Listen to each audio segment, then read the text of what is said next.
Uma das técnicas de sustentabilidade muito aplicada nas construções atualmente são os telhados verdes.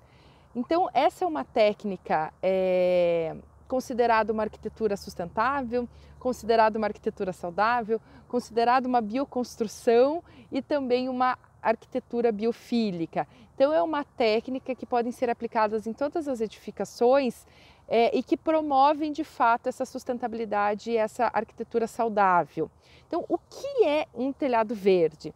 Então, o telhado verde é a substituição de uma cobertura convencional, de uma cobertura, por uma técnica de substrato mais vegetação sobre uma camada impermeável.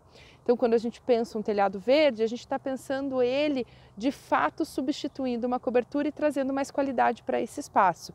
Por que um telhado verde vai trazer mais qualidade? Então eu fiz uma aula para vocês só falando sobre os benefícios do telhado verde. Lá vocês vão entender por que pode ser bastante interessante substituir a cobertura convencional da sua edificação ou no seu projeto arquitetônico e inserir uma cobertura verde, um telhado verde. Essa técnica de telhado verde, é importante destacar que ele é uma cobertura e por isso deve estar sobre uma camada impermeável.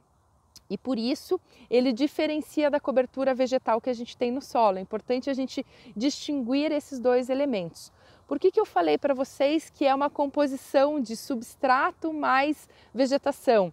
Porque não é simplesmente colocar uma terra sobre a cobertura e colocar algumas plantas. A gente precisa entender e reproduzir todas as múltiplas camadas que a gente tem no nosso solo, que são de extrema complexidade, que possuem micronutrientes, que possuem elementos de drenagem, elementos que vão garantir a retenção de água, os nutrientes necessários para as plantas, a drenagem necessária também para não ter um afogamento dessas raízes numa camada bastante fina. Então a gente está falando de um telhado que pode ter mais ou menos 10 centímetros de espessura.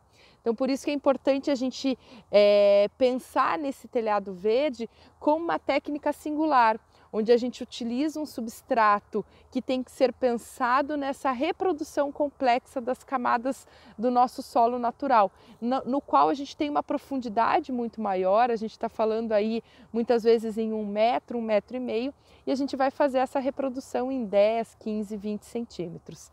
Mas um telhado verde, então, ele é essa substituição da cobertura por um sistema impermeabilizado com substrato e vegetação.